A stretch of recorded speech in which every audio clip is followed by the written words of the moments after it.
Tonight, we invite you to close your eyes, breathe deeply, and let your mind drift across the sands of time.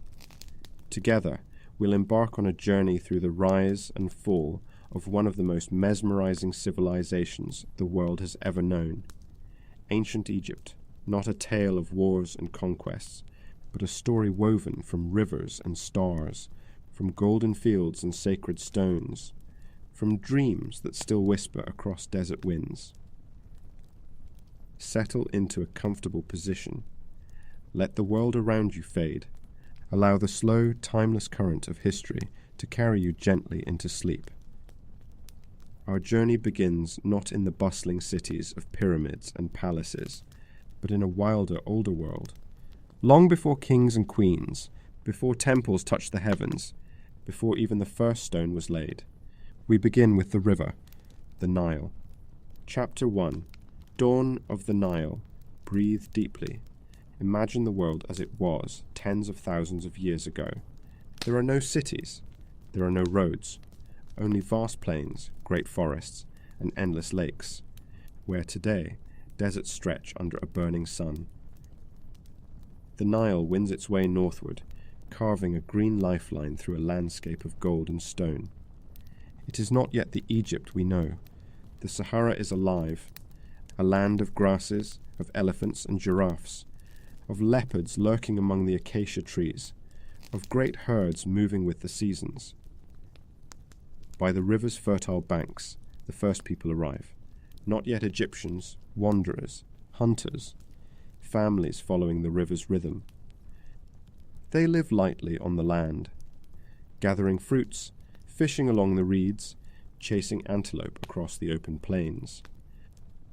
Nights are spent beneath open skies ablaze with stars. Campfires crackle gently against the hush of the wilderness. Stories are told.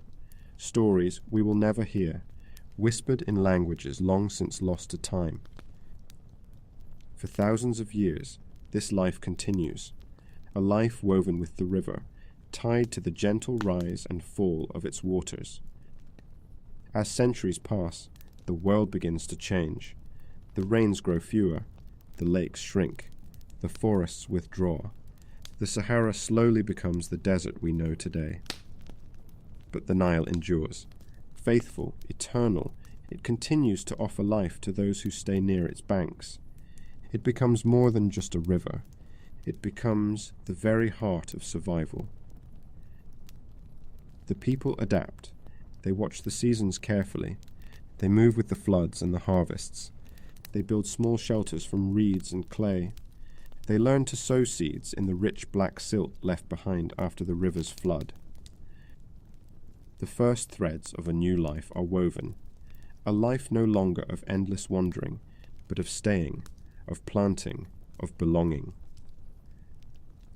Here, in this ancient dance between water and sand, between earth and sun, the seeds of civilization are planted so gently, so quietly, that few would even notice.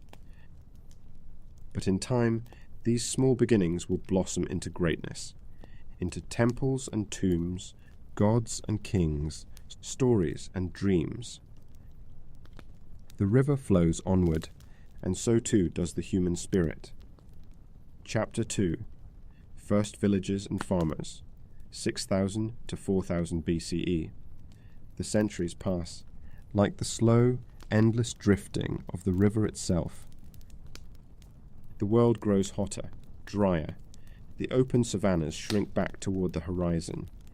The people who once followed herds and gathered wild fruits now cling more tightly to the ribbon of life, the Nile. Along its banks, a quiet revolution begins. The first farmers emerge, not by sudden invention, but through small, patient steps. They scatter seeds in the moist, rich soil left by the river's floods. They notice which plants grow strong. They save the best grains for the next season. Little by little, the wild grasses of the Nile Valley become fields of barley and wheat. Food becomes more plentiful. Families grow larger. Life no longer means endless wandering. It means staying, building, belonging. By around 6000 BCE, the first true villages take shape along the river's banks. Clusters of simple houses made from mud and reeds, each home sheltering generations of family. Imagine a morning in one of these early settlements, the soft braying of domesticated cattle, the cluck of early chickens scratching in the dirt, children playing by the water's edge, fishermen pulling in heavy nets shimmering with silver fish. Life is not easy, but it is stable, predictable. For the first time, people live tied not just to the land, but to each other. Villages become communities. Communities become small kingdoms. The Nile teaches them. It floods predictably each year, swelling with water from rains far to the south. It leaves behind a black blanket of silt. Soil so rich it seems to hum with life. The ancient Egyptians would one day call their land Kemet, the Black Land, named for this sacred soil. The Nile also teaches them something deeper, the cycles of life, birth, growth, death, rebirth. Just as the river rises and falls, so too does life flow in endless patterns. And so they plant, they harvest, they build stronger homes, they craft pottery to store grain and beer, they make boats from bundles of papyrus to fish and travel the waters. Art begins to blossom, clay figures shaped by gentle hands, beads strung from shells and stones, symbols painted onto pots, perhaps the earliest hints of writing yet to come. By 5000 BCE, these early farmers have spread across much of the Nile Valley. Their villages cluster close to the river's winding path, small lights of life shining against the growing desert. And something remarkable happens. Trade begins.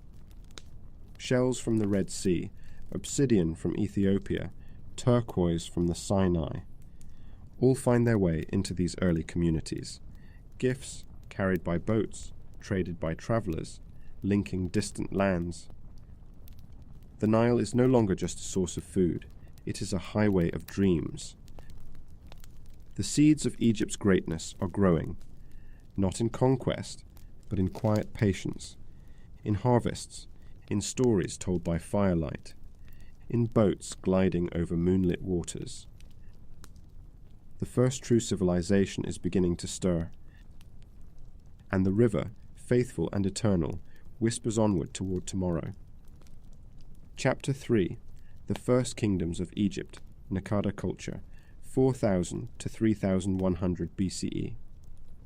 The centuries unfold softly, one after another, like waves lapping against the river's shore. The small farming villages along the Nile grow larger. New skills are learned, passed down from elder to child. Pottery becomes more refined, painted with delicate images of animals, boats, and dancing figures. Tools of stone give way to tools of copper, gleaming in the sunlight, sharp and strong. Society grows more complex. Homes of simple reed and mud bricks expand into clusters, then into towns. Each village governed by a chieftain, a figure of wisdom, strength, or perhaps simply good fortune.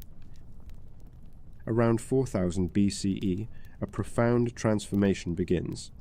The people of the Nile no longer live merely in scattered settlements. Power begins to gather, influence spreads. Small communities join together, drawn by trade, protection, and shared faith in the river's blessings. From this union, two distinct regions rise. Upper Egypt, the narrow strip along the southern Nile. Lower Egypt, the wide, fertile delta to the north. Each with its own culture, traditions, and symbols, each with its own proud leaders. In Upper Egypt, around the town of Nakada, a new and vibrant culture flourishes. Historians today call it the Nakada culture, the seedbed of Egyptian civilization. Imagine their world, bright white linen garments fluttering in the breeze, jewelry made of gold, turquoise, and lapis lazuli. homes clustered along dusty paths lined with acacia trees. Artists craft delicate pots painted with scenes of boats, hippos, and hunters. Priests whisper prayers to early gods. Spirits of the river, the sun, the sky, and rulers begin to emerge. Not just village leaders, but kings. These first kings of Nakada leave behind traces of their growing ambition. Ceremonial maces carved with scenes of triumph. Tombs built larger and finer than any before. Early hieroglyphs scratched into ivory and stone. Their power is not just over land, but over belief. For the first time, a new idea blooms, that a ruler is not merely a man or woman, but a bridge between earth and heaven, a living embodiment of divine will. Meanwhile, in the delta to the north, Lower Egypt flourishes in its own way. The wide marshy lands are rich in reeds, papyrus, and fish. Their people are skilled boat builders, traders, and weavers. Their settlements teem with activity, craftsmen shaping delicate artifacts, farmers tending to lush, flooded fields. For centuries, Upper and Lower Egypt grow in parallel, separate yet linked by the eternal river. They trade, they compete, they watch each other with wary eyes. Slowly, rivalry sharpens, ambitions stir. Leaders of Upper Egypt, drawn by dreams of unity or conquest, look to the north. The idea of one Egypt, one land, one people, one divine king, begins to form. It is not yet realized, but it draws closer year by year. The Nile watches silently, its waters carrying whispers of a destiny not yet fulfilled. Chapter 4. The Unification. Narmer and the Two Lands, circa 3100 BCE. The river flows as it always has, but the people along its banks are changing. Their dreams are growing larger. By around 3200 BCE, Upper Egypt and Lower Egypt stand apart like two proud siblings. Each wears its own crown, the white crown of the south, tall, elegant, pointed like a flame. The red crown of the north, broad and curved like the curling horns of a ram.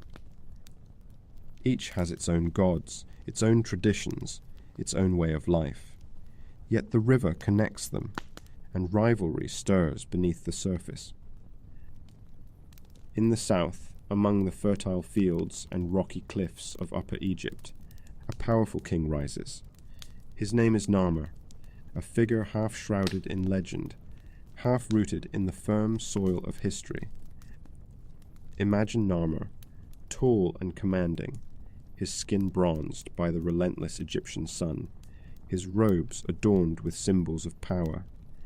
In his hands, he carries not only a mace and a scepter, but a vision, the vision of one Egypt. We know of Narmer today thanks to a remarkable artifact, the Narmer palette, a slab of dark green stone carved with delicate swirling images. On one side, Narmer wears the white crown of Upper Egypt, on the other, the red crown of Lower Egypt. Victory is written into its carvings, Narmer smiting enemies, Narmer leading processions, Narmer towering over the defeated, watched by falcon gods. It tells a story older than any book, a story of conquest, yes, but also of unification, of two lands becoming one. Whether by war or diplomacy, or perhaps both, Narmer succeeds where generations before him had only dreamed. He brings together Upper and Lower Egypt under a single crown. A new symbol is born, the double crown, combining red and white, symbolizing unity between the two lands. And so, sometime around 3100 BCE, history truly begins in Egypt. The first pharaoh stands astride the Nile, a living god, ruling over a land stretching from the delta marshes in the north to the rocky reaches of the south. Imagine the first grand ceremony, Nama standing on a stone platform, priests chanting hymns in the rising sun, the scent of incense curling into the brightening sky. The people watch in awe as he dons the double crown, becoming Pharaoh, the living Horus, the son of the falcon god. With this moment, the cycle of kings and dynasties begins. From Narmer's seed, Egypt's story will grow, pyramids will rise, temples will be carved from cliffs, empires will expand and crumble, but always at its heart will be the memory of this first unification. Narmer's name will echo down through the corridors of time, whispered on the winds that sweep across the great desert sands. The two lands are one. Egypt is born, and the river flows forward, carrying the dreams of a nation newly awakened. Chapter 5. The Old Kingdom. Builders of Eternity. Circa 2700 മുതൽ 2200 ക്രിസ്തു മുന്നർ. Soft and steady as the Nile itself. From Narmer's unification, the seeds of a true civilization take root.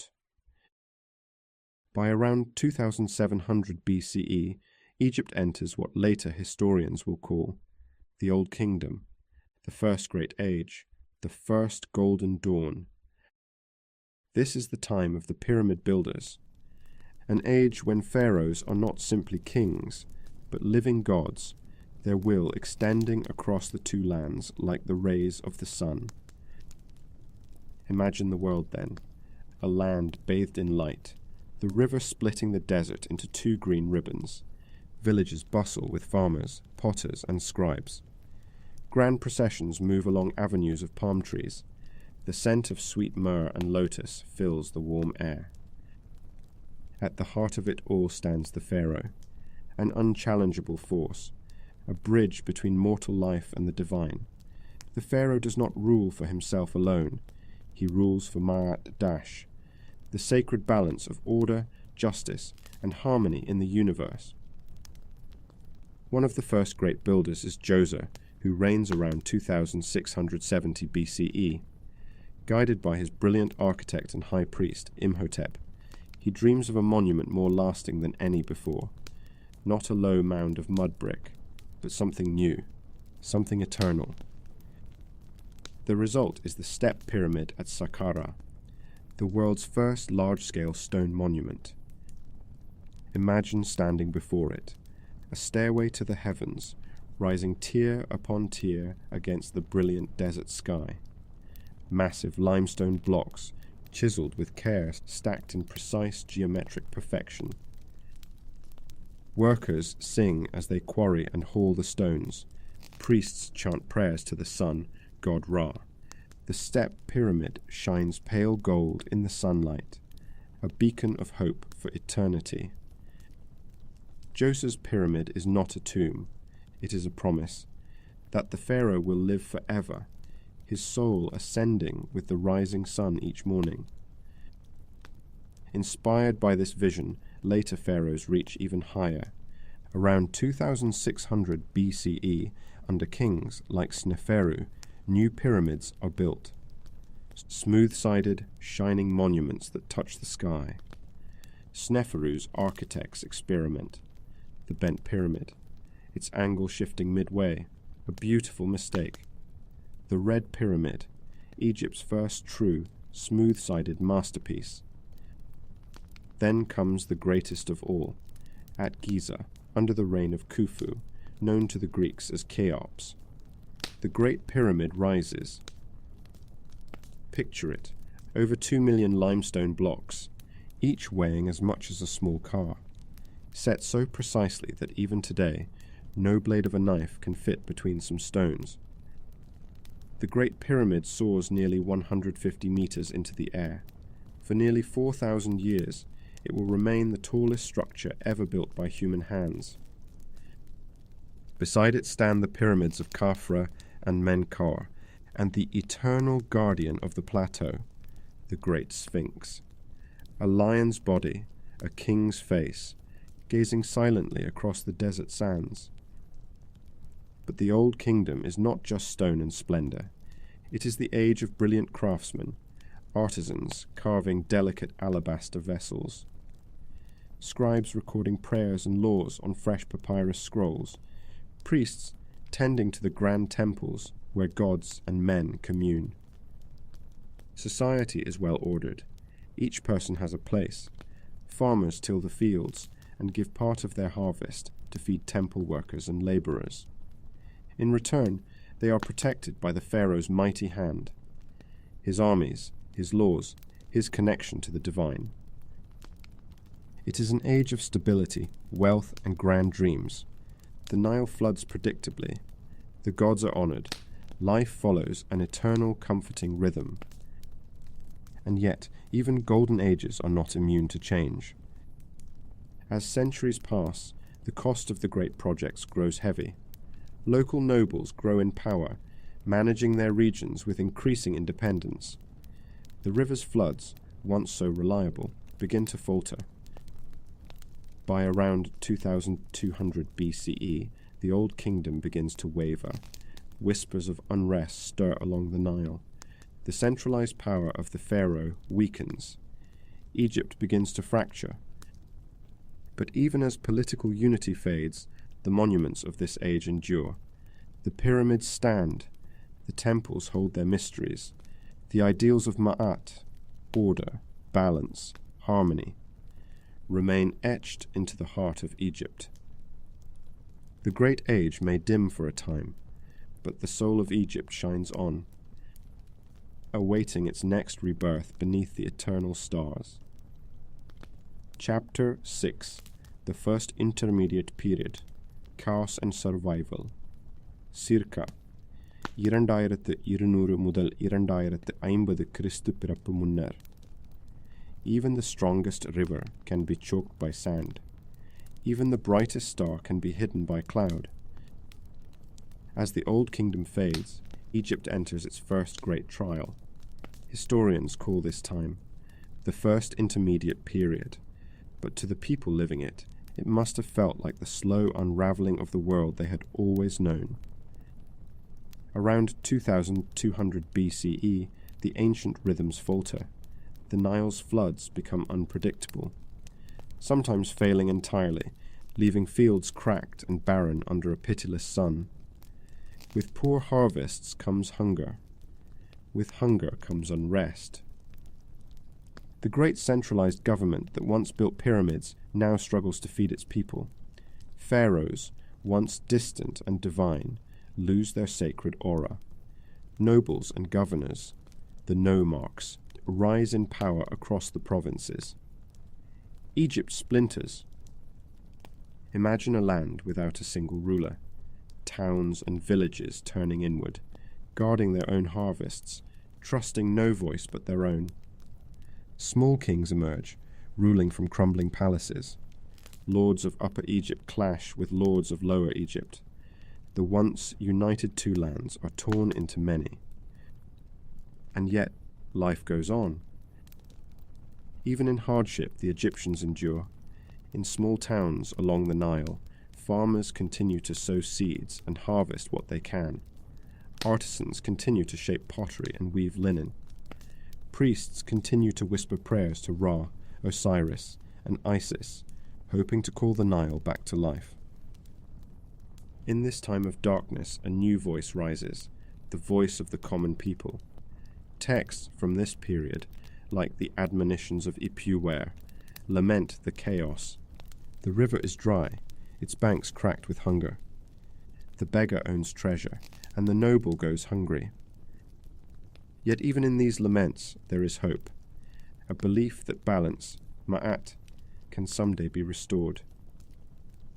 In the southern city of Thebes, a powerful family emerges, not grand kings commanding armies of thousands, not builders of pyramids, but practical, determined leaders, rulers who understand that Egypt must be stitched back together, one village, one harvest, one prayer at a time.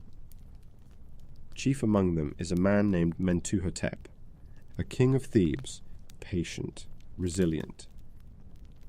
By around 2050 BCE, after generations of division, Mentuhotep II rises to bring unity once again. He marches northward, battling rival kings. But more importantly, he offers something even greater than power: hope, the dream of a renewed Egypt. When at last he claims the crowns of Upper and Lower Egypt, the two lands are made whole once more. A second unification, a second sunrise. Thus ends the first intermediate period. And so begins a new golden age, the Middle Kingdom. The people rebuild. They sow their fields. They sing hymns to the gods. They remember the suffering, but turn their faces once again to the rising sun. The river flows steady once more, and the dreams of Egypt are reborn. Chapter 7, The Middle Kingdom, the Age of Rebirth, circa 2050 to 1800 BCE. The sun rises once more over Egypt, brighter, wiser, tempered by hardship, but filled with quiet strength. This is the Middle Kingdom, an age of rebirth and golden renewal. It begins around 2050 BCE under the reign of Mentuhotep II of Thebes, who unifies the two lands and restores the sacred balance of Ma'at. Imagine Egypt during this time. The fields along the Nile rich and green once more, heavy with wheat and barley. The marketplaces bustling with the chatter of traders, farmers and potters. Boats laden with papyrus, wine, and gold drift slowly along the river's gentle current. The pharaohs of the Middle Kingdom are no longer distant gods upon high thrones. They are seen as shepherd kings, caretakers of their people, guardians of stability, protectors of justice. Pharaohs like Amenemhat I and Senusret III worked tirelessly to strengthen Egypt's borders, to rebuild its temples, and to ensure that no famine or drought can ever again bring the land to its knees. Fortresses rise along the southern frontier at the borders of Nubia, strong and watchful.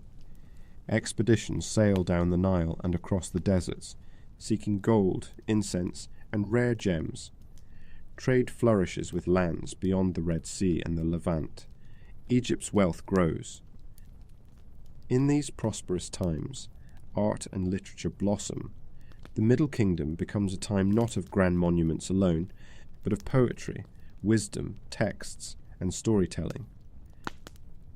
Imagine sitting in a shaded courtyard, a scribe unrolling a fresh scroll of papyrus, his reed pen flowing across the fibers in neat black ink. He writes tales of adventure, of shipwrecked sailors encountering magical islands, of wise peasants outwitting corrupt judges, of kings pondering the meaning of justice and mortality.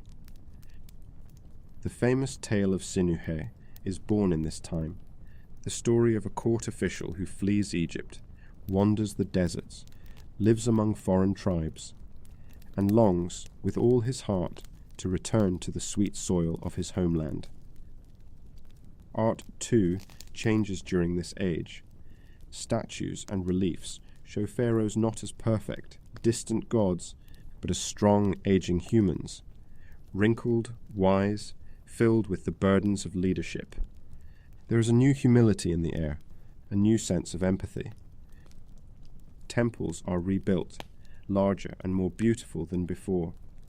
The great temple of Karnak in Thebes begins its long, glorious life.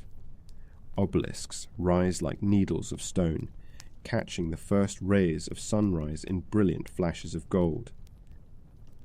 In the countryside, life for ordinary Egyptians improves. Irrigation channels are restored. Harvests are plentiful. Families thrive under the steady, protective hand of their pharaohs. The kings of the Middle Kingdom understand. They rule not through terror, but through trust. They are stewards of the land, chosen by the gods not to enrich themselves, but to care for the people. And for nearly 3 centuries they succeed. Egypt enjoys a second golden age, an age of peace, prosperity, and quiet pride. But history moves ever forward. No age, however bright, lasts forever. By around 1800 BCE, the power of the Middle Kingdom pharaohs begins to wane. Foreign powers from the east, known later as the Hyksos, begin to stir beyond the delta. Internal divisions grow. The light of the Middle Kingdom begins to flicker. Yet its memory will endure, the wisdom written down, the art and poetry carved into tomb walls. The ideals of justice and stewardship will ripple forward through all the ages of Egypt still to come. And so, as the Nile continues its ancient flow, Egypt prepares to face its next great challenge. Chapter 8. The Second Intermediate Period. Strangers in the Land. 1800, 1550 BCE. As the Middle Kingdom fades around 1800 BCE, Egypt enters a new and unfamiliar age. Historians call it the Second Intermediate Period. Once again, unity dissolves. Pharaohs lose their strength. Regional rulers, once loyal governors, now carve out small kingdoms of their own. And from the northeast, from beyond the Sinai Desert, new people arrive, the Hyksos. Not invaders in a single great wave, not armies of conquest, but traders first, settlers, families seeking opportunity in the fertile fields of the delta. They bring new ideas, new tools, new animals, horses never before seen in Egypt, and a new weapon, the horse-drawn chariot. At first, they blend in, trading, farming, living among the Egyptians. But slowly, surely, they rise, gaining wealth, gaining influence, and in time, seizing cities for themselves. By around 1650 BCE, the Hyksos rule the northern part of Egypt from their capital at Avaris. Their kings adopt Egyptian titles. They pray to Egyptian gods alongside their own. They wear Egyptian symbols of kingship, the crook and flail, the double crown of the two lands. But to many Egyptians they remain strangers, outsiders. In the south, the city of Thebes remains free, a proud Egyptian stronghold. Its rulers, mere local lords for now, bide their time. They watch, they wait. And across the two lands, ordinary life continues. Farmers sow and harvest. Priests chant morning hymns to the gods. Mothers tell stories to their children by firelight. The Hyksos introduce new technologies, stronger bows, faster chariots, bronze weapons that gleam under the sun. Egypt absorbs these lessons, even as it resents the teachers. It is a strange time, a land half ruled by foreign kings, half clinging to its ancient traditions. But Egypt's spirit does not break. It bends like the reed, but does not snap. In Thebes, a series of powerful local rulers begins to stir. The Sekenenre family. They dream of driving the Hyksos from Egyptian soil. And when a Hyksos king, Apepi, sends absurd demands, such as ordering the noisy hippos at Thebes to be silenced, the insult is too much to bear. Tensions rise. Sekenenre, Tao, brave and determined, wages war. He dies in battle, wounds later found on his mummy, but his sons take up the cause. Kamosa, his heir, strikes against the Hyksos, winning victories along the Nile. And finally, it is his brother, the young, fierce Amosei Fen, who completes the dream.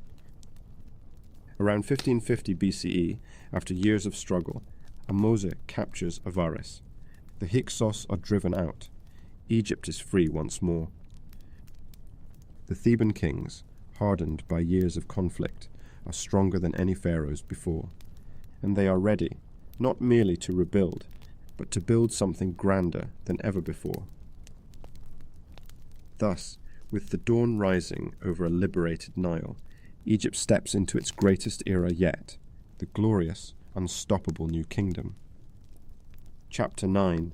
The New Kingdom. Egypt's Golden Empire, circa 1550 to 1070 BCE. a new sun rises over Egypt, brighter, bolder, radiating across deserts and seas alike.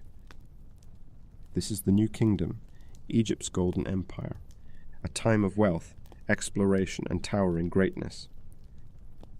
It begins with Ahmose I, the liberator.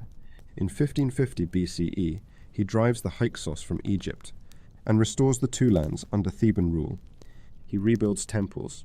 He fortifies Egypt's borders. He sets the stage for a golden age. Imagine the Nile shimmering in the midday sun. Royal barges glide across its waters, their sails billowing like lotus petals. Cities buzz with life. Temples gleam with fresh white limestone. Scribes, artisans, priests, all thrive in the renewed peace. Egypt stretches her fingers outward, reaching beyond her traditional borders. South into Nubia, rich with gold and ebony. Northeast into Canaan and Syria, where trade routes glitter with exotic treasures. The pharaohs of the new kingdom are mighty, not distant gods, but warriors and builders, visionaries and explorers. Each one adds a new thread to Egypt's growing tapestry of greatness. Thutmose. I pushes Egypt's borders farther than ever before.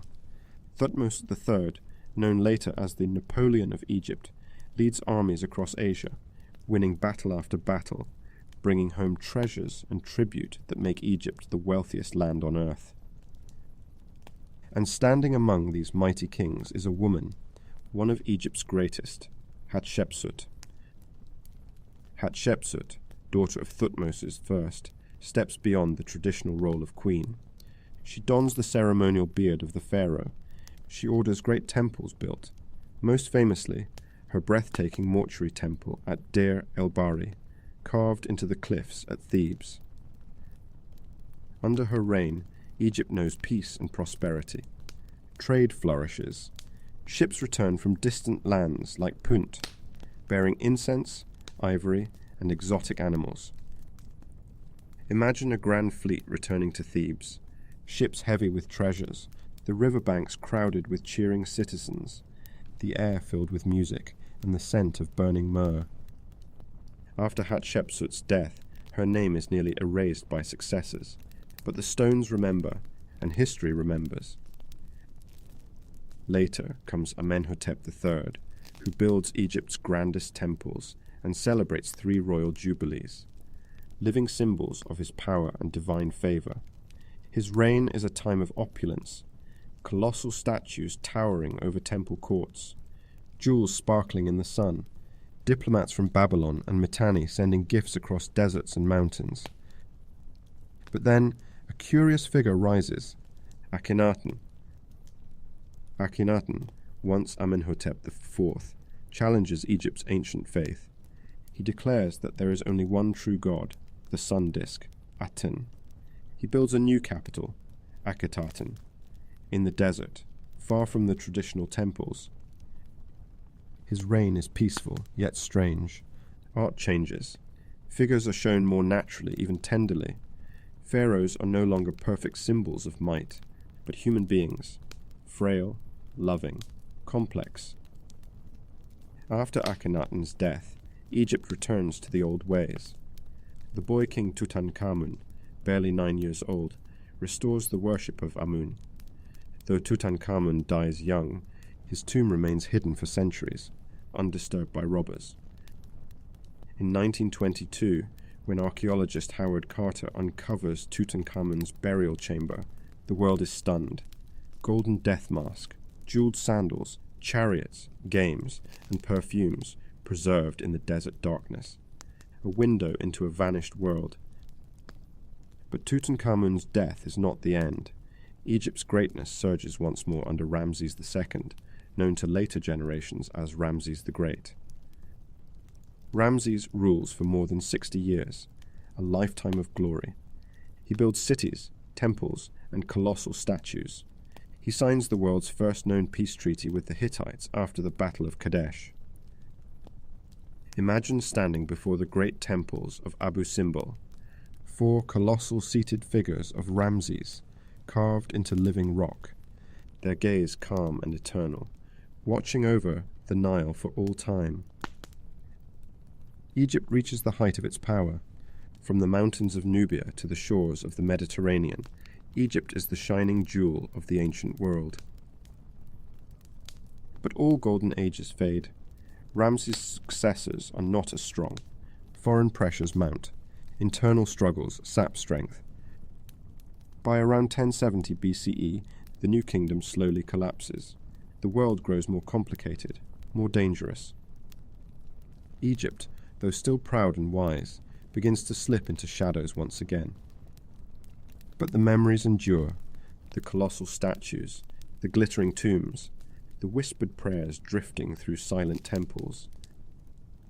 And above all, the dream of Egypt, bright, golden, and eternal, continues to echo across time. Chapter 10, the Third Intermediate Period, A Kingdom Divided. 1070-664 BCE. The golden light of the new kingdom fades. The mighty pharaohs are gone. The temples still rise towards the heavens. The river still winds toward the sea.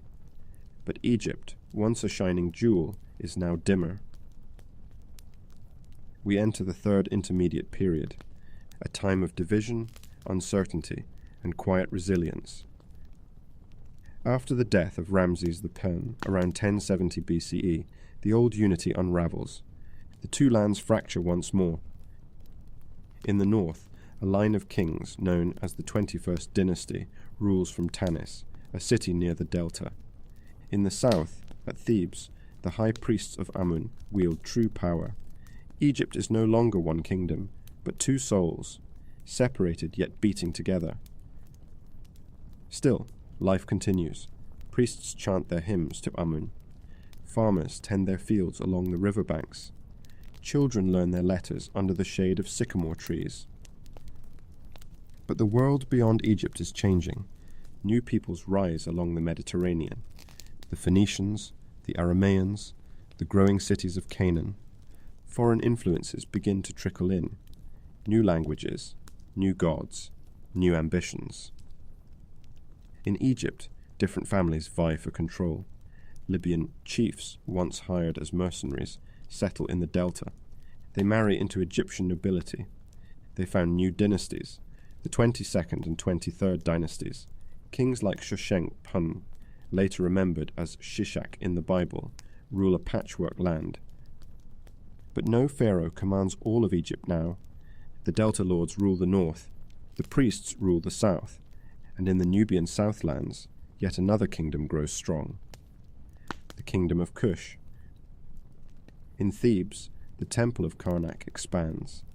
Massive columns rise like stone forests. Obelisks pierce the sky. Priests carve prayers into every wall, seeking to preserve Mayat, the sacred balance of the universe, even as the world frays. Burials change too.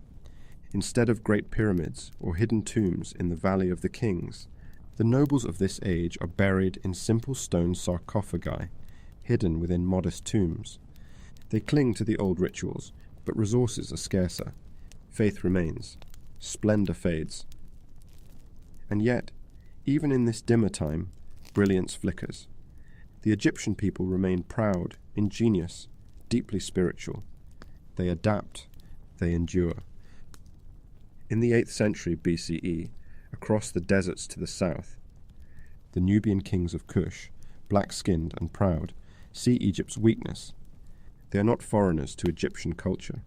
For centuries, the Nubians have worshipped Egyptian gods. They have built pyramids of their own along the Nile's southern curve. They believe they are the true inheritors of the Egyptian spirit. One powerful king, Poifai, marches north. He conquers Thebes peacefully. Respected as a pious leader, he prays at Karnak. He honors Amun. He declares himself Pharaoh of all Egypt.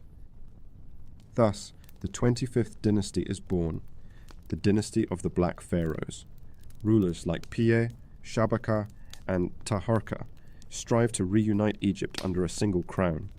They bring new energy, new vision. Temples are restored. Monuments rise again. Egypt breathes anew. For a time, But storms gather on the horizon. Far to the east, a new power rises, Assyria, the mightiest empire the world has yet seen. Their armies march like thunder. City after city falls before them, and soon Egypt, ancient and weary, will feel the force of this new tempest. The third intermediate period ends not with triumph, but with challenge. Yet Egypt does not vanish. Her spirit, molded by millennia of resilience, remains unbroken, ready to endure the trials to come. The river flows still. The temples still whisper their prayers. The story continues. Chapter 11. The Late Period. Egypt's Last Glory. 664-332 BCE. The Nile drifts onward, and Egypt, scarred but not broken, enters her final era of native rule, the Late Period. It is the year 664 BCE. The Assyrians, though fierce, have withdrawn from Egypt. In their place rises a new pharaoh, Psamtik-Wars. He is the founder of the 26th dynasty, known as the Saite dynasty, after the city of Sais in the Delta. Psamtik is a visionary. He reunites Egypt, north and south. He invites Greek mercenaries to settle at Naucratis, establishing Egypt's first true Greek trading port. Trade flourishes. Culture revives. Egypt stirs with new life. Imagine the streets of Sais, bustling markets filled with spices and papyrus, foreign merchants haggling beside Egyptian artisans, priests in white linen moving through crowds with serene purpose. The art of the Saite period is a deliberate echo of the Old Kingdom. Statues are carved once again with idealized, timeless grace. Temples rise in grand, harmonious lines. The ancient ways are honored, yet tinged now with foreign influences, a blending of traditions.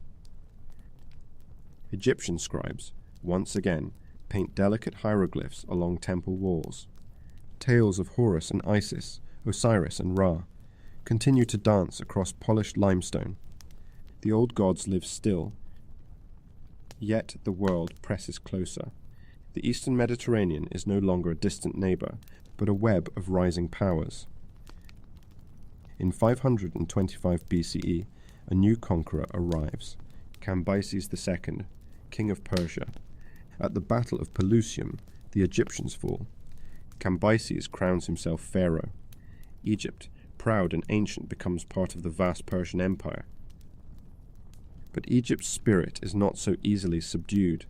Rebellions flare up across the centuries. New pharaohs arise, sometimes from Egypt, sometimes from foreign lands, all trying to rekindle the old glory. In 404 BCE, after nearly 120 years of Persian rule, Egypt wins brief independence under Pharaoh Amyrtaeus. The 28th, 29th, and 30th dynasties follow, a flurry of native kings striving to preserve the land's ancient soul. Picture the temple at Philae in these years, priests chanting ancient hymns at dawn, lotus blossoms drifting across quiet waters, the stone walls alive with flickering torchlight. Even in the twilight, Egypt's devotion to her gods never wavers. New temples are built at Dendera, Edfu, and Kom Ombo. The old architectural traditions endure, even flourish. But history's tide is relentless. In 343 BCE, the Persians return under Artaxerxes III. Egypt once again falls into foreign hands. Not long after, a new force rises in the west, a young Macedonian king with dreams as vast as the deserts and seas combined. His name is Alexander the Great. In 332 BCE, Alexander marches into Egypt, but there is no need for battle. The Egyptians, weary of Persian rule, welcome him as a liberator. At Memphis, Alexander is crowned pharaoh. He visits the oracle of Amun at Siwa Oasis, where he is declared the son of Amun, a god-king in the Egyptian tradition.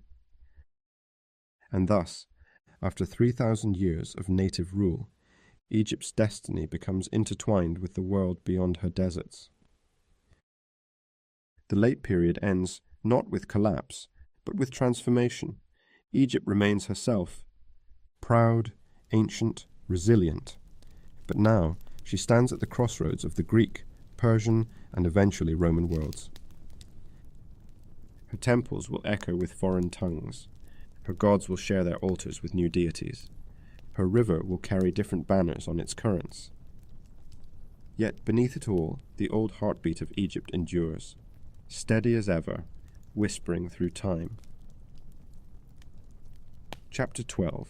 The Ptolemaic Dynasty.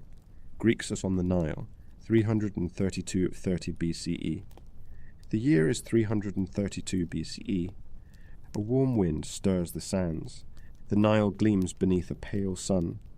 And Egypt, ancient and wise, welcomes a new ruler from distant lands. Alexander the Great, son of Philip of Macedon, has come, not as a conqueror, but as a liberator. In Memphis, Alexander dons the double crown of Egypt, the red of the north, the white of the south. He is declared Pharaoh, son of Amun, protector of Ma'at. But Alexander's gaze stretches beyond Egypt. His dream lies to the east, in Persia and India. Before leaving, he gives Egypt a vision, a city, a new city. At the edge of the Mediterranean, on a curve of sandy coastline, he lays the foundation stones of Alexandria, a city of marble and light, a city where Egyptian wisdom and Greek ambition would meet. Alexander departs, never to return. In 323 BCE, he dies in Babylon, only 32 years old. His empire shatters like a pot dropped on stone. His generals, the Diadochi, divide the pieces, and Egypt falls into the hands of one man, Ptolemy, son of Lagus, a trusted friend of Alexander. Ptolemy makes Egypt his own. He founds the Ptolemaic dynasty, a line of Greek pharaohs that will rule for nearly 300 years. Ptolemy Sota, the savior, governs wisely. He honors the old traditions. He builds temples in the names of the ancient gods. He places Greek statues beside Egyptian obelisks.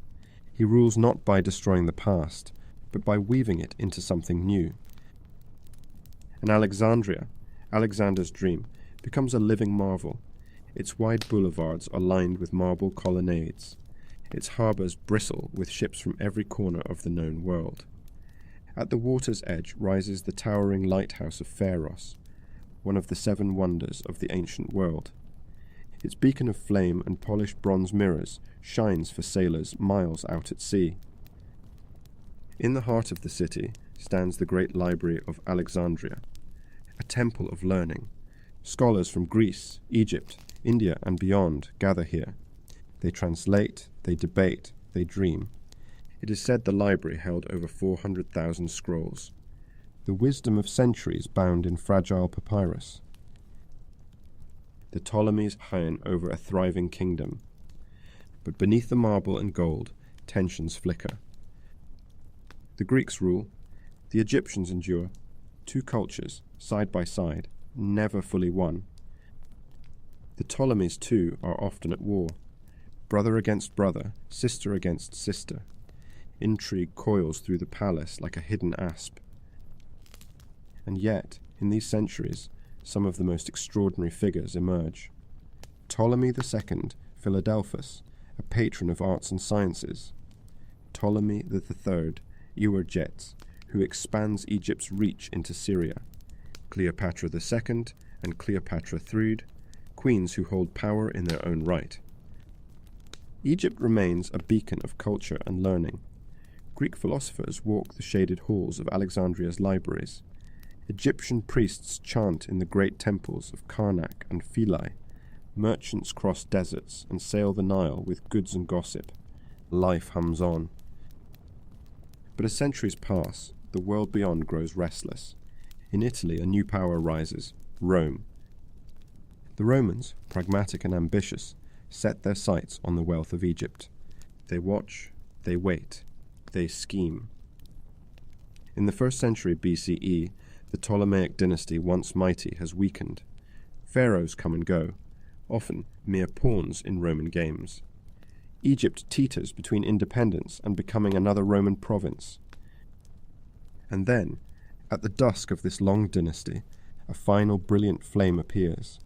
A young queen, fluent in many tongues, clever, charismatic, determined to save her kingdom. Her name is Cleopatra, the last pharaoh, the last hope of ancient Egypt. The story of Cleopatra will be one of ambition, love, and tragedy. It will echo down the corridors of history long after the temples fall silent. But for now, Egypt still shines under the Mediterranean sun. The river still winds its way north, the old gods still listen, and Alexandria's white walls still catch the first light of dawn. Chapter 13. Cleopatra, Egypt's last queen, 69–30 BCE. The year is 69 BCE. In a grand palace along the glittering shores of Alexandria, a child is born beneath the warm Egyptian sun. Her name, Cleopatra VII Philopator. She is the daughter of Pharaoh Ptolemy the Pui, or Letes, and though she is born into wealth and power, the sands of Egypt whisper of coming storms. From the beginning, Cleopatra stands apart. She is not simply beautiful, as the legends would later claim. She is brilliant, curious, willed by the gods, or perhaps by her own heart, to be more. As a young girl, Cleopatra is educated in the great traditions of both Egypt and Greece. She learns philosophy, mathematics, rhetoric. She studies the histories of her land, from the myths of Osiris to the conquests of Alexander. She speaks many languages, not just Greek, like most of her royal family, but Egyptian, Hebrew, Aramaic, and others. It is said she could speak to any ambassador in their native tongue, an almost magical gift in an age when language was often a wall between rulers and the ruled. Picture her, a girl of 12, walking the colonnades of the Alexandrian palace, the salty breeze from the harbour tangling her dark hair, scrolls clutched to her chest, her mind alight with dreams not just of power, but of understanding. The Nile, ever flowing, carries her into young womanhood. In 51 BCE, Cleopatra's father, Ptolemy the dies. By his will, Cleopatra and her younger brother Ptolemy III are to rule together, but the boy king is too young to rule without influence, and the court, a nest of schemers and opportunists, turns against Cleopatra. At just 18 years old, Cleopatra is forced into exile, banished from Alexandria. Imagine her now, crossing the desert under a burning sun, her face veiled against the wind, her heart heavy but unbroken. She retreats to Syria, but she doesn't despair. Instead, she plans, patiently, cleverly, waiting for her moment to reclaim her throne. That moment comes in 48 BCE. Julius Caesar, the most powerful man in Rome, arrives in Egypt. He comes not for Cleopatra, but to settle a dispute between her and her brother. Yet Cleopatra sees the opportunity. In the dead of night, she has herself smuggled into the royal palace. Some say she hides inside a sack of linen, others a rolled carpet. Imagine the scene, torches flickering against stone walls, footsteps echoing through the silent halls, a heavy bundle unrolled at Caesar's feet, and from it steps Cleopatra, radiant, poised, unafraid. She speaks to Caesar not as a supplicant, but as an equal. She offers not just beauty, but intelligence, charm, vision.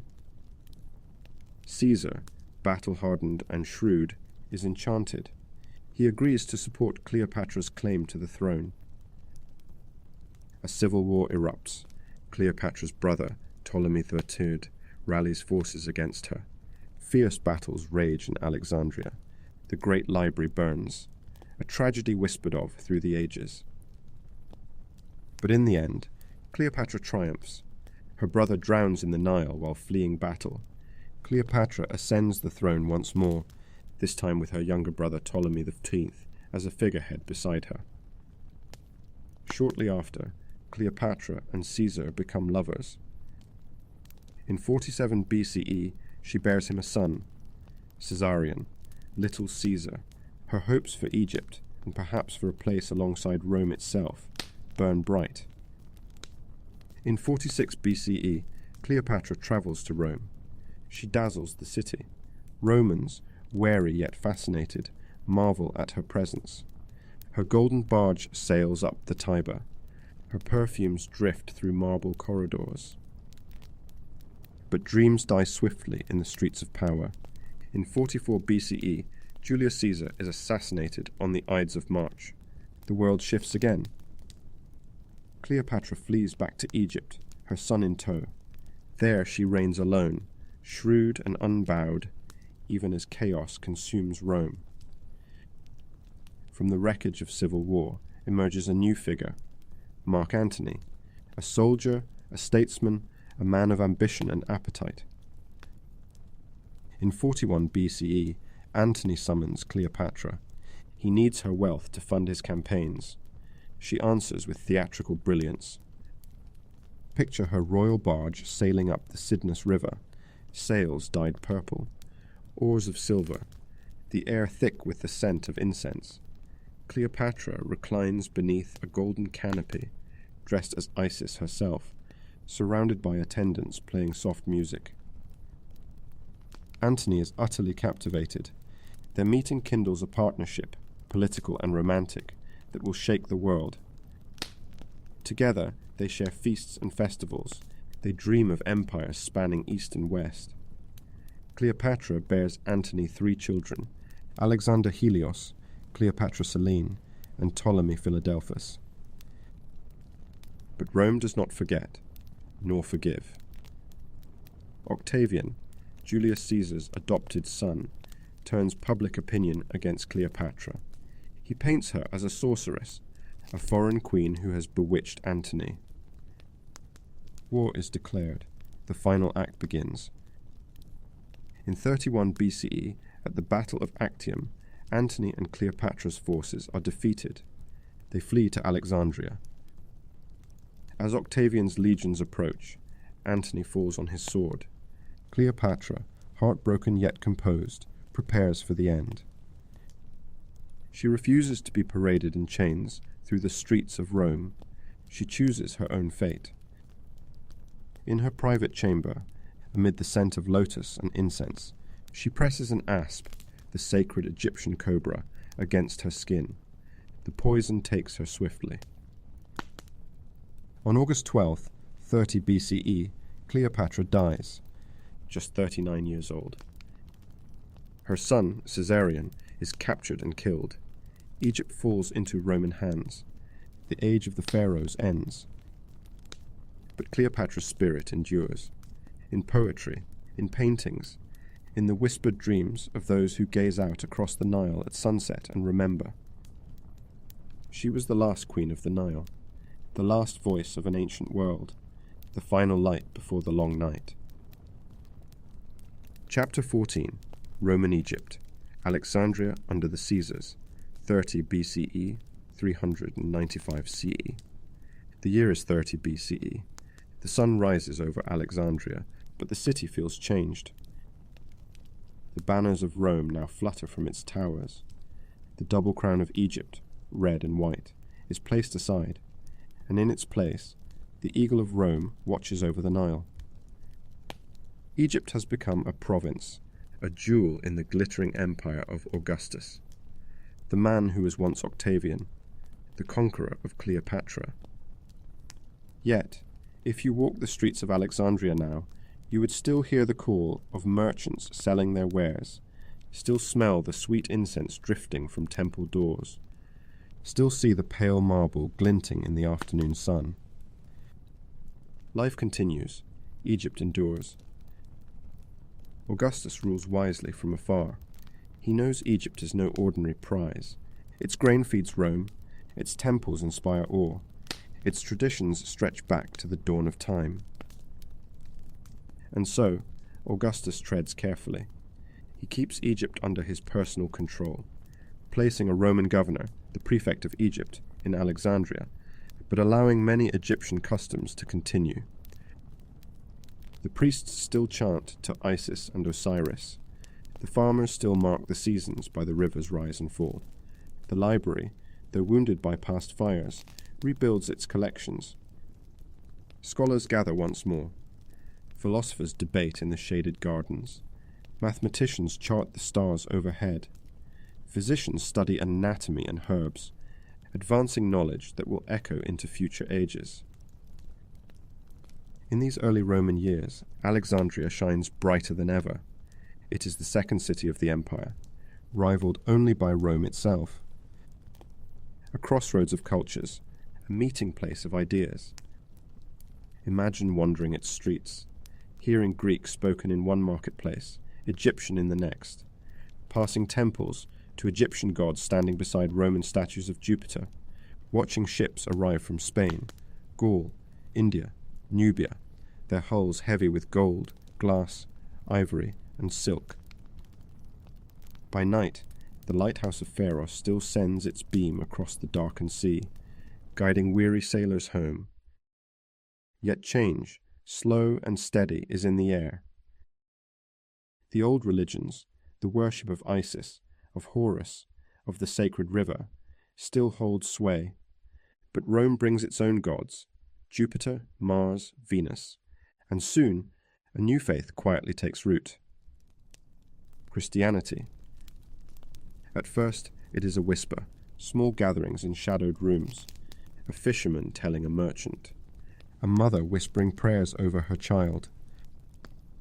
By the 2nd and 3rd centuries CE, Christianity spreads like the gentle lapping of the Nile at flood season, unstoppable and quiet. Temples begin to empty. The great festivals draw fewer crowds. In 391 CE, under the decree of the Emperor Theodosius I, the worship of the old gods is officially banned. The temples fall silent, the statues are toppled, the ancient faiths that once bound Egypt together are cast into memory. It is said the great temple of Serapis, the Serapeum of Alexandria, was torn down by a Christian mob, its sacred scrolls and statues lost to time. The river still flows, the city still breathes, but Egypt, now Christian, now Roman to its core, becomes something new. And something old slips quietly into legend. The pharaohs are gone. The gods of the desert and the sky withdraw into stone and sand. The Nile carries away their last prayers. But Alexandria remains, a city of echoes, a city of dreams, a city where, even today, if you listen carefully in the warm evening wind, you might still hear the footsteps of Cleopatra on marble, or the murmured songs of ancient priests drifting from forgotten doorways. Egypt's ancient heart keeps beating, soft and steady, beneath the layers of centuries. Chapter 15. The Final Whispers. The Legacy of Ancient Egypt. The river slows. The sun dips lower along the western horizon. And the story of ancient Egypt, after more than 3,000 years, settles into a golden twilight. Though the pharaohs are gone, though the temples crumble into ruin, Egypt's spirit lingers. It lingers in the way we imagine eternity, in the way we carve memory into stone, in the way we dream of life beyond this world. Long after Cleopatra's final breath, long after the lighthouse falls and the great library fades into dust, travelers from distant lands still come. The Greeks, the Romans, the Arabs, the Europeans. Each finds wonder here, the towering pyramids of Giza, standing against time like guardians of a forgotten age. The enigmatic Sphinx, its battered face gazing eternally eastward toward the rising sun. The temples at Karnak and Luxor, where colossal columns still hold up the sky. The tombs of the Valley of the Kings, hidden deep within the earth, painted with stars and stories for those who journey beyond life. Egypt whispers to all who listen. In 1799, a French soldier digging near Rosetta unearths a black basalt stone, inscribed with ancient words, the Rosetta Stone. Through it, the secrets of the hieroglyphs are unlocked. Voices long silent are heard once more. The songs of river labourers, the prayers of temple priests, the boasts of mighty kings, the love poems of ordinary people. Today, we read their words, we walk their avenues, we stand in awe beneath the colossal statues they raise to the heavens. We feel the pull of that ancient river, still carving its way through the land, still shaping the dreams of a nation. Ancient Egypt is not lost. It flows into us, quietly, steadily, like the Nile at sunset. It teaches us to wonder, to build not only for today, but for eternity, to honor the earth, the stars, and the mysteries in between. As you listen now, imagine the cool night air over the desert, the endless sky, bright with stars, the same stars once watched by farmers, priests, and pharaohs. Imagine standing at the edge of the Nile, feeling the timeless current at your feet. And know that in some small, gentle way, you are part of the river's story. The story of ancient Egypt does not end. It drifts forward, carried on the river of memory, whispered through the winds, etched in the stones, and alive in the dreams of all who close their eyes and drift back across time. Thank you for joining us tonight on Drift Off to History. You have walked the banks of the Nile, stood beneath the ancient stars, and listened to the echoes of a world that still lingers in stone and sand. Now, let your mind drift even deeper. Let the quiet flow of the river carry you into dreams. Breathe softly. Feel the weight of time lifting away. The desert winds grow calm. The stars above Egypt shimmer quietly, watching over your rest. May your dreams tonight be peaceful, your journey through sleep gentle, and your heart filled with wonder for all that came before. Good night, dear traveller. Sleep well, and drift off to history.